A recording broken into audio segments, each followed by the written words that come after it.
I'm gonna pee on your lawn, and I'm gonna pee on the crack of dawn, and I'm gonna pee in your shampoo, and I'm gonna pee in your butt crack too. And I'm gonna pee. Hey guys, we're back with the Krusty Krab, and today we're actually gonna accomplish quite a bit.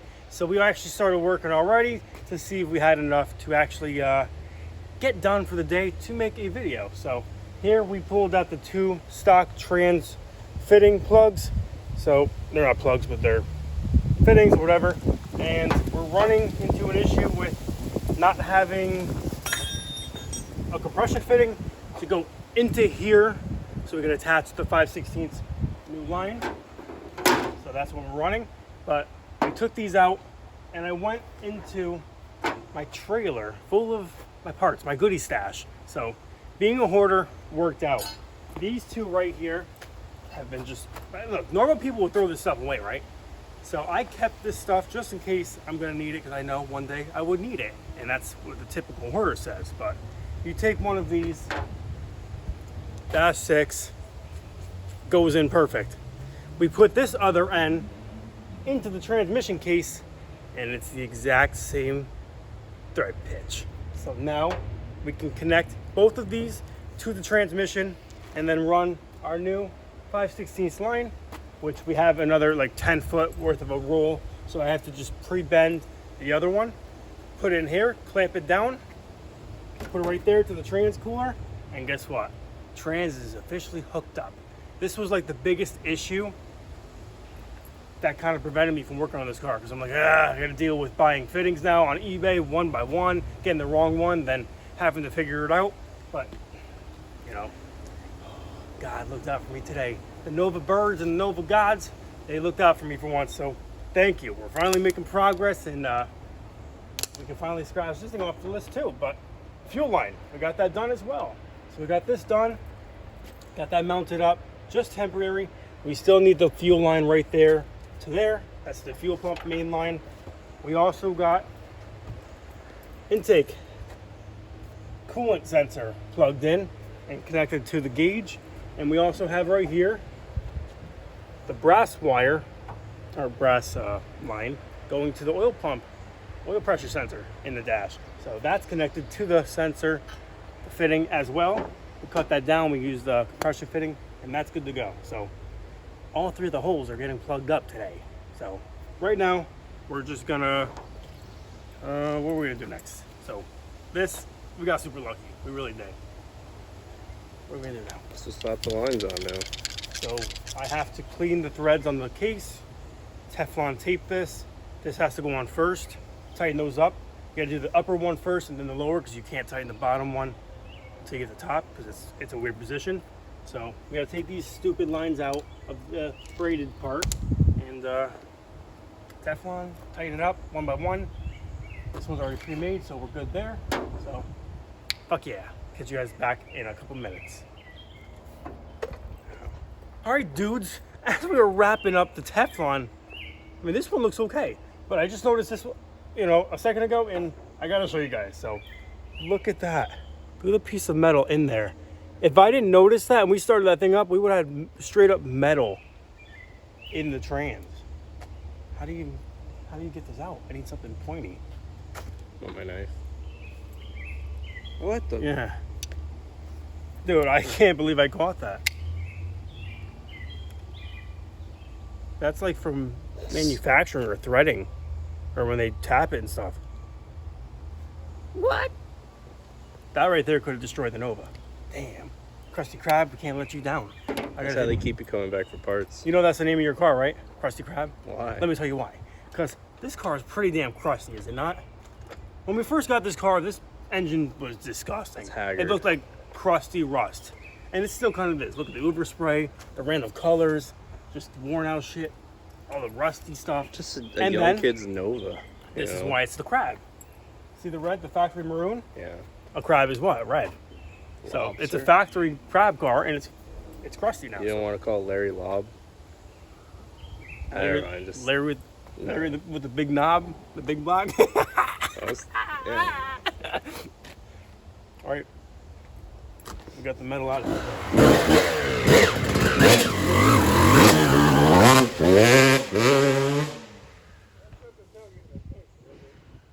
so we gotta take a break too and have some playtime. Yeah, look at that thing. This thing's a monster. So this is my dirt bike, if you guys don't know. Right, perfect.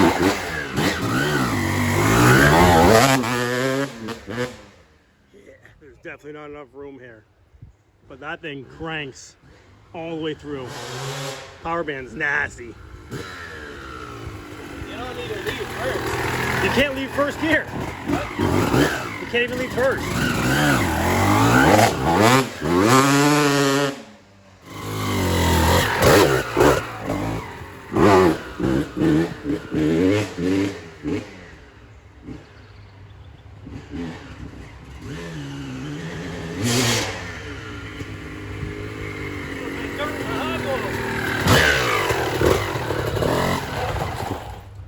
Why is it shut off like that? Clutch is being weird. The idle? Your cable. Yeah, the clutch grabs too early.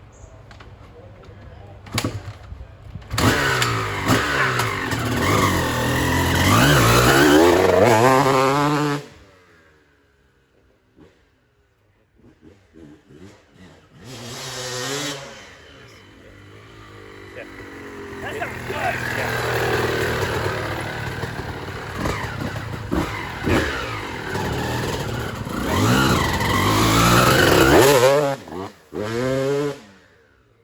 Hit me.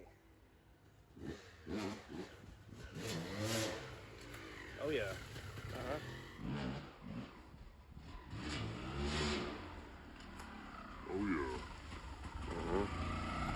Yeah. That's why I don't turn to the right. It rode you. That's 5 seconds.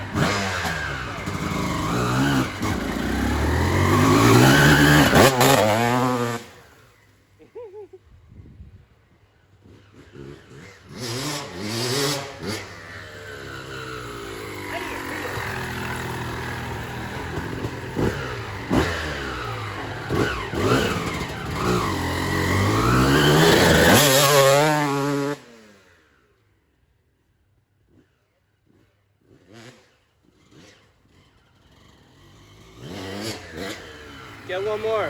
Get that arm pump again. One more. That's what they all say.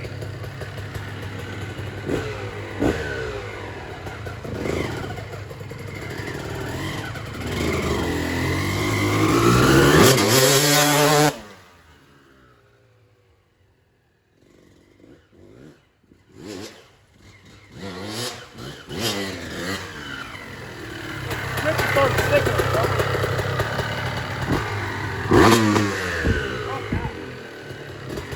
So peel it back. You gotta peel it off that thing. All right, guys, it's the next day with the Nova, and we just made our first little trip at Harbor Freight in a long time. So we actually only spent 27 bucks. Got shop rags, because you cannot have enough of these, honestly. Polishing pads and stuff. This is probably for like the Grand National, but we got these right here. Most important, the last thing for the starter. So now we can get power to the starter, hook up a battery, and yeah, should be able to maybe fire it up today. So that's our mission for the day. Let's go back there and see what else we have to take care of. Okay, guys, we're way down under right now, under the Nova. So, yeah, I'm almost choked on it. So right here we have the battery cables, if you can see. So we got 2 of them. So this car was running 2 batteries because it had no alternator setup and all that. So this time, well, I wanted to go with a single, like 0 gauge or whatever, battery cable from the back to the front to the starter, but we're just gonna double it up just like that on the starter, and we're just gonna connect both of these on the starter, and we should be fine with still a single battery. Today we're actually gonna get power to the car.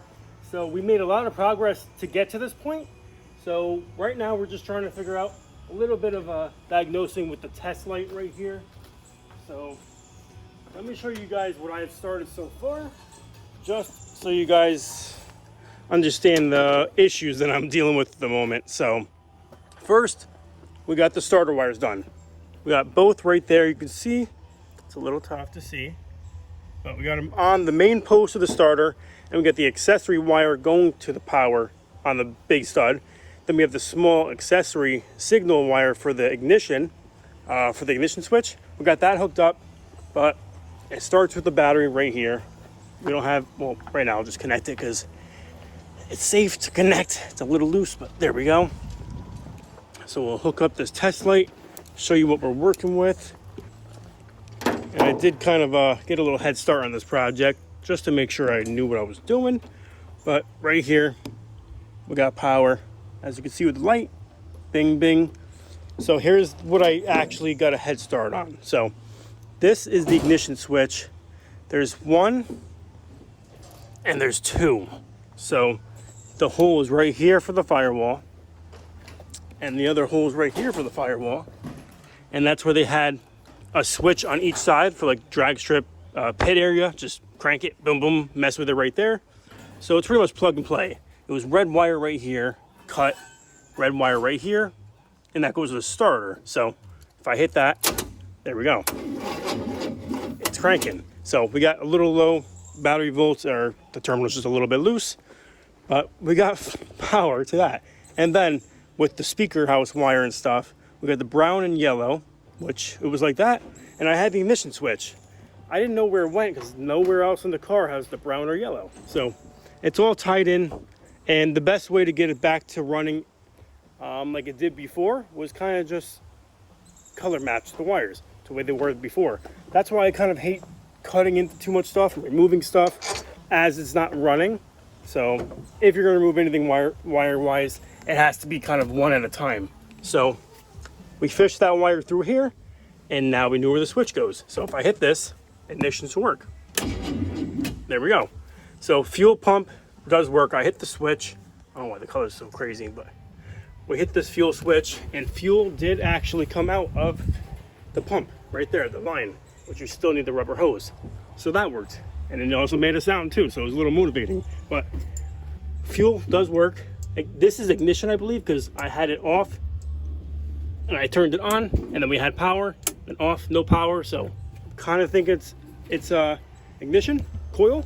So when I have a second hand in a couple minutes, I'm going to flip the switch and check if there's power to the coil, which there should be. So we're gonna figure that out next, but this is just temporary right now. I would like to figure out where this wire goes. That's fine for now. What else?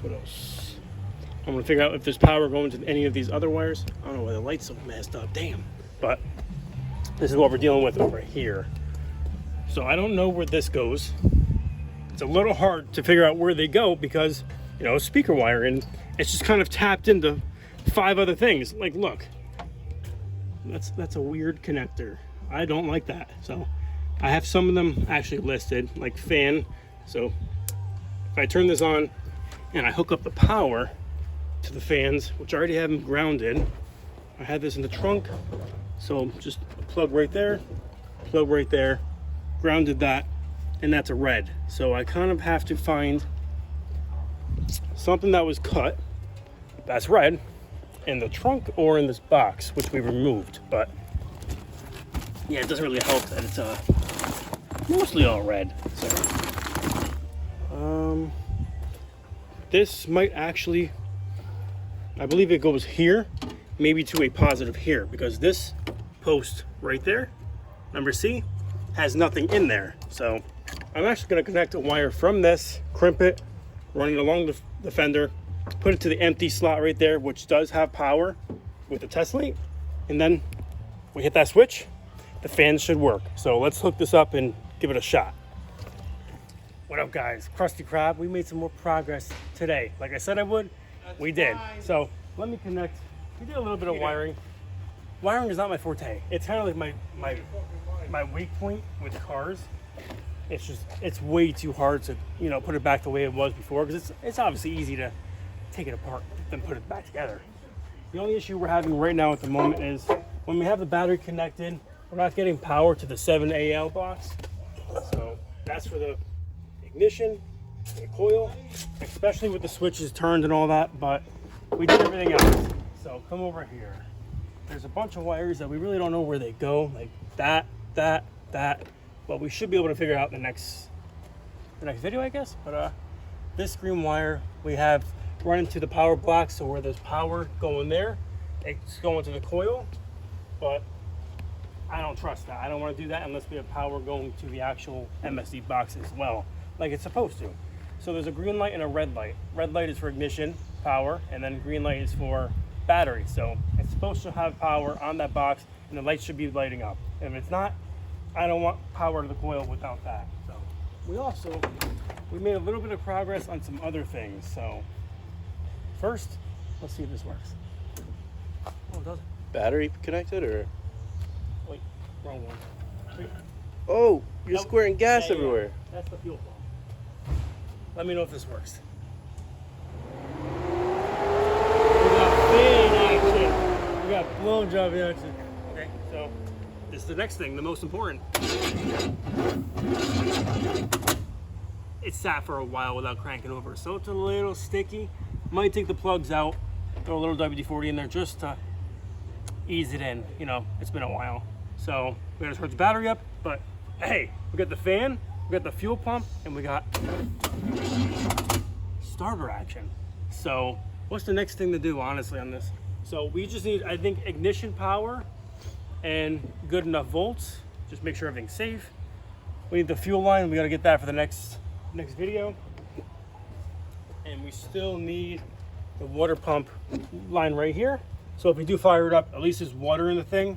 It's better to have that than nothing. And we have to figure out the ignition issue. So we need the spark keys to start the crusty grabby, right? Mm-hmm. Yeah. So in the next video, guys, we are going to get this thing running, guaranteed. And if not, we're gonna lose the shop, right? Yeah. So hopefully we can piss off the neighbors in the next upcoming few videos. If this thing goes boom boom and it runs and the brakes and gas works, I don't care. I'm gonna do a burnout coming up the driveway from the beginning to the end, just to try and get a reaction out of them. Because if you're gonna call the cops on people for riding their dirt bike in their little 80cc quad, you deserve to get your ears blown out by a big block. So that's gonna happen, and it's a guarantee, it's a promise. So we'll catch you guys in the next video.